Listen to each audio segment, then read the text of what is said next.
En el vídeo de hoy voy a hablar del ayuno intermitente, eso que está tan de moda, pero no es una práctica nueva.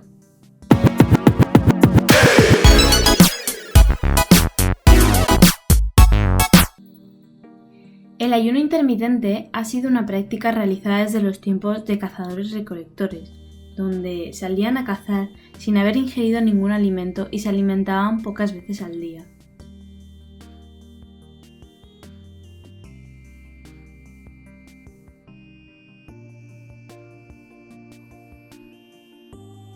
También es una práctica muy extendida en las religiones, donde podemos encontrarla en la religión musulmana, con el Ramadán, que consiste en el ayuno desde la salida hasta la puesta del sol, durante un mes.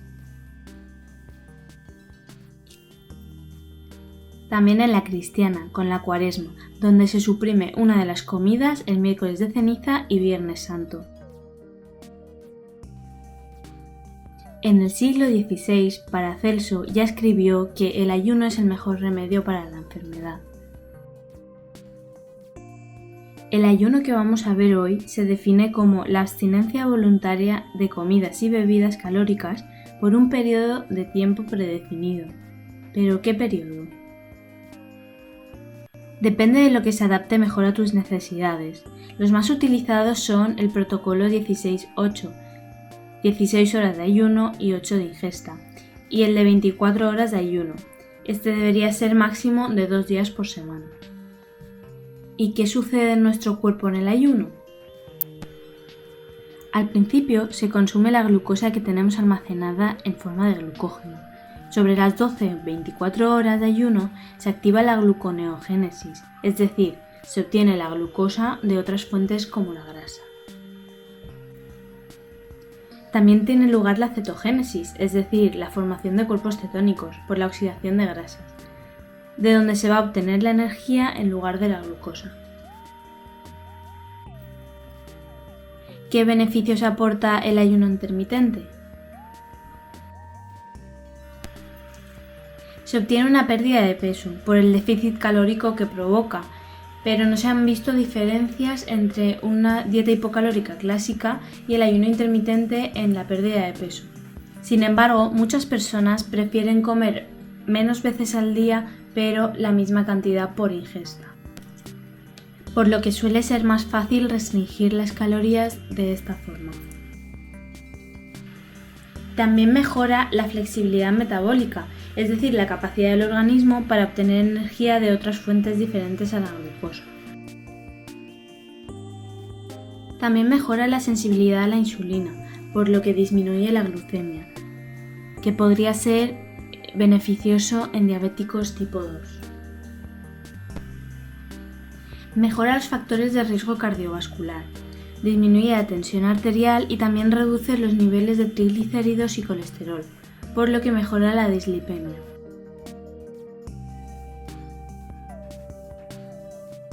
Mejora la autofagia, es decir, el reemplazo de células viejas por nuevas y funcionantes.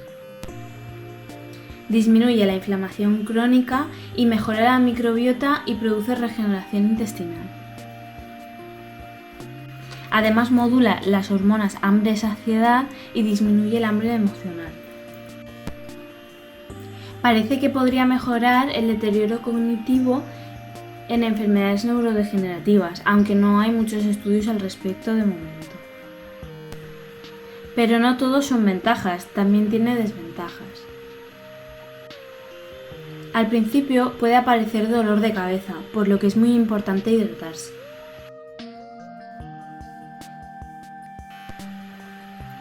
Sobre las 12 horas de ayuno aparecen las hormonas de la contrarregulación, la adrenalina, el cortisol, que te mantienen alerta y que podrían producir inquietud e insomnio.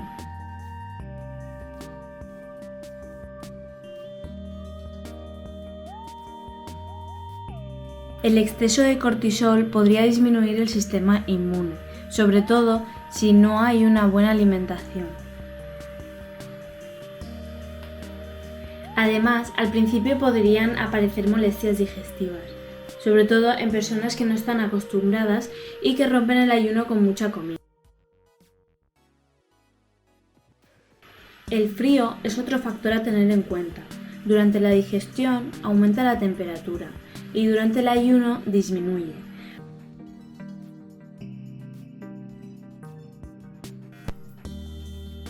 ¿Se pierde mucho músculo con el ayuno intermitente? Depende. Los cuerpos cetónicos tienen un efecto anticatabólico sobre las proteínas, es decir, reducen la cantidad de músculo que se degrada. Si no fuera por los cuerpos cetónicos, la degradación muscular en el ayuno sería mucho mayor. Sin embargo, la degradación del músculo depende de muchos factores, entre ellos que el déficit calórico no sea demasiado alto. No podemos tener una dieta muy hipocalórica porque se degradaría el músculo. Que el aporte de proteínas sea suficiente, sobre todo en las primeras horas de la ingesta. Y que se practique actividad física, especialmente de fuerza.